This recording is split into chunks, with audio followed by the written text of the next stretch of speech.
डाबी जी को धन्यवाद कि उन्होंने 126वीं पुण्यतिथि मनाने के लिए पिपलिया मंडी में पहली बार यहाँ जो आयोजन किया, भगवान बिरसा मुंडा जयंती जो हमारे पुण्यतिथि के अवसर पर निश्चित रूप से उनको बहुत बहुत साधुवाद। आज के अवसर पर हम सब लोग बिरसा मुंडा जी को श्रद्धांजलि देने के साथ साथ मैं सोचता हूँ कि हमारे पूर्व वक्ताओं ने, मदन वर्मा जी ने, कुंजीलाल जी ने, डाबी जी ने और हमारे गुरु जी ने, सब लोगों ने, बाबू भाई मंसूरी ने, मान सिंह जी ने, सबके बोलने के बाद हमारे एक और हमारे बीच में जो कि डॉक्टर साहब कन्हैयालाल जी के ने बोलने के बाद कुछ बचता नहीं है। निश्चित रूप से आप हम सब जानते हैं कि कैसा जमाना रहा होगा कि उस जमाने में मोबाइल फोन नहीं थे, टीवी नहीं था, अखबार नहीं थे, साधन नहीं थे, संसाधन नहीं थे, मोटरसाइकिलें नहीं थे, गाड़ियां नहीं थी, कुछ भी नहीं था इस देश में। उस जमाने में बिरसा मुंडा जी ने एक ऐसी सरकार से लड़ाई लड़ी जिनका 200 सालों से राज था, और वो इस प्रकार से उनका राज था कि यहाँ भारत में उनका तिरंगा झंडा, जो उनका जो झंडा होता था, तिरंगा तो हमारा बाद में आया, उनका जो झंडा होता था वो झंडा एक ही साथ में पूरी पृथ्वी पर उनका एक ही जो झंडा दिखता था। कभी उनके जो राज्य में सूर्यास्त नहीं होता था। यहाँ अगर दिन है तो अमेरिका में उनका राज, वहां जो है रात है, 24 ही घंटे उनका जो हमेशा रहता था। ऐसे राज के खिलाफ बिरसा मुंडा जी ने अलग जगाया और ऐसी परिस्थिति पैदा कर दी कि मदन जी ने, आप सब लोगों ने बताया कि 25 साल की उम्र में आज का नौजवान, ठीक कहा कुंजीलाल जी ने कि आज का नौजवान वो जो मोबाइल पे उंगली फेरते फेरते उसको समझ नहीं है, पता ही नहीं है किस प्रकार से हमको काम करना। उस समय जंगलों में रहकर के उन्होंने आजादी की लड़ाई लड़ी और इस देश की आजादी में उन्होंने इतनी मेहनत करी कि अंग्रेजों की चूल्हे हिल गई। और जिस प्रकार से जो हमारे महापुरुषों के साथ हमेशा से होता आया, अगर हम भगवान बुद्ध का उदाहरण देखें तो आखिरी में उनकी जब मौत हुई तो उस समय उनको जहर दे दिया था। जब हम स्वामी दयानंद सरस्वती को हम देखें तो उनको तो कांच पीस करके उनको दे दिया था। तो जिन लोगों ने इस देश की में जो है आजादी के लिए लड़ाई लड़ी, उनके साथ कहीं न कहीं जो हुआ तो इनको भी जो है जहर देकर के मार दिया। लेकिन उन्होंने जो क्रांति की जो जोत जगाई, उस जोत से हम देखें तो नेताजी सुभाष चंद्र बोस, भगत सिंह जी, चंद्रशेखर जी, बिस्मिल्लाह खां जी, हमारे बीच में बाबा साहब अम्बेडकर, और अंततः आते आते तो इस देश में ये व्यवस्था हुई, इस देश में महात्मा गांधी जो उन्होंने जो कमान संभाली, और जिस प्रकार से गांधी जी के नेतृत्व में पूरे भारत में जो देश में क्रांति की ज्वाला जो हमारे देश में जो जली, वो निश्चित रूप से वो जो लगाई हुई थी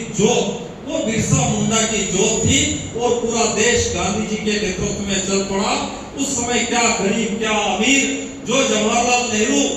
जिनके कॉलेज के सामने 4-4, 5-5 गाड़ियां खड़ी रहती थी जब वो स्कूल से जब घर आते थे, तो ऐसा महान व्यक्तित्व जो अरबोंपति, जिनका आनंद भवन हम जाकर के देखे तो ऐसे लोग सारे के सारे जुड़ गए और इस देश की आजादी जो 200 सालों से अंग्रेजों जो भाग नहीं रहे थे, वो बिरसा मुंडा की लगाई हुई क्रांति के कारण आज देश आजाद हो गया। और जब देश आजाद हुआ तो बाबा साहब अम्बेडकर ने जो भारत का संविधान बनाने का मौका उनको मिला, और उस मौके में उन्होंने सारी जातियां, सारे धर्म, सारे वर्ग, हिंदू, मुस्लिम, सिख, ईसाई, जैन, बौद्ध, पारसी, मानव मात्र के कल्याण की जो कामना करी, वो हमारे भारत के संविधान में वो जो है बाबा साहब ने वो जो हम लोगों को दिया। निश्चित रूप से आज हम देखते हैं कि जो पवित्र ग्रंथ है हमारे देश में, गीता, कुरान, उससे भी ऊपर उठ करके अगर हम सैल्यूट करते हैं तो भारत के संविधान को हम लोग सैल्यूट करते हैं, तो उन्होंने हमको जो दिया। लेकिन आज जो परिस्थितियां बन रही है, वो परिस्थितियां अभी हमारे सामने पूर्व वक्ताओं ने रखी कि किस प्रकार से लोकतंत्र, जिन महापुरुषों ने अपनी जान दे दी जो भगत सिंह हंसते हंसते फांसी पर चढ़ गए, जिन नेताजी सुभाष चंद्र बोस ने आजाद हिंद फौज का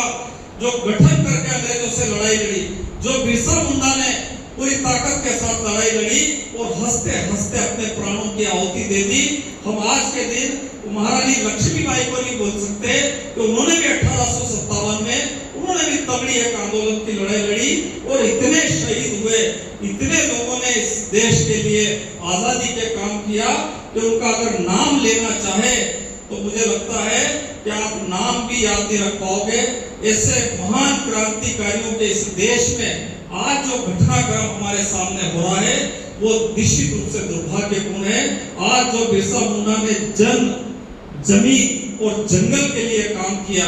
वो हमारी जमीन बाबू भाई ने आप लोगों ने बताया कि वो छीन रहे हैं, वो अडानी कोई जमीन ले जा रहा है, कब कोई ले जा रहा है, लगातार जंगलों को काटा जा रहा है। थोड़े दिन पहले हमारे बीच में कोरोना आया था और उस कोरोना के समय हम लोगों को ऑक्सीजन की जो हमें जो कमी हुई, तब हमारे समझ में आया कि आज भी हम देखें, जाकर के झांक करके देखें तो इतिहास में आदिवासी जो प्रकृति की पूजा करते थे, जो पेड़ों को लगाते थे और प्रकृति को वो अपना भगवान मानते थे, तो निश्चित रूप से आदिवासियों ने इस देश को बचाने के लिए, इस पृथ्वी को बचाने के लिए उन्होंने जो काम किया, आज वो हमारे सामने नष्ट होते जा रहा। मेरा साथियों से अनुरोध है, सब लोगों से अनुरोध है कि आज की जो वर्तमान सरकार है वो सरकार हमारी आजादी को खतरे में डाल रही है। जैसा कि बताया कि आज हमारे क्षेत्र की जो पूर्व लोकप्रिय सांसद मीनाक्षी नटराजन जी जो चुनाव में जो खड़ी हुई है, जो हमारे राज्यसभा चुनाव में, उस चुनाव में आप हम देखें कि 8 सदस्य हमारे पास ज्यादा है सांसद के पास, लेकिन धन बल के माध्यम से उनको कुचला जा रहा है और धन बल के माध्यम से विधायकों की बाड़ाबंदी करना पड़ रही है। इससे ज्यादा शर्मनाक बात क्या हो सकती है? क्या इस देश की आजादी के लिए भगत सिंह इसलिए फांसी पर चढ़ गए थे कि हमारे जो बनाए हुए जनप्रतिनिधि है वो बिके और वो बिक करके जो उनको बाड़ाबंदी करना पड़े और उनको जो है छुपा करके रखना पड़े? मुझे लगता है इस तरीके का अगर भगत सिंह जी ने सोचा होता तो निश्चित रूप से वो फांसी का जो फंदा है वो गले में से निकाल लेते कि मैं इन लोगों के लिए, ऐसे जनप्रतिनिधियों के लिए काम कर रहा हूँ। जिन बिरसा मुंडा ने और जिस बावरी हो गया हमारी जो समाज है, गोंड आदिवासी समाज, तो सारी बिरादरों ने मिलकर के जो लड़ाई लड़ी और उसकी जो आजादी हम लोगों को मिली, वो आजादी अगर हम आकर के देखें तो आज हमारी जो सरकारें हैं उन्हीं जातियों के ऊपर हम देखें कि बावरी देख लो, गुर्जर देख लो, हमारा पाटीदार देख लो, अन्य कई जातियां जो हमारा धाकड़ देख लो, आजना देख लो, मुस्लिम देख लो, उन जातियों को चुन चुन करके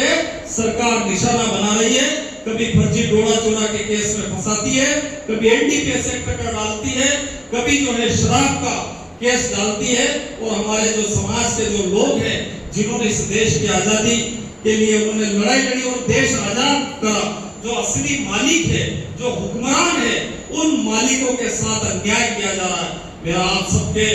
जो माध्यम से यही अनुरोध करना चाहता हूं कि आज बिरसा मुंडा जयंती पर, जो पुण्यतिथि पर हम लोग ये प्रण ले, ये संकल्प ले, ऐसे जनप्रतिनिधियों को हम उखाड़ करके फेंकेंगे। आने वाले समय में हम ऐसी सरकार का गठन करेंगे जो गरीब, मजदूर, कमजोर,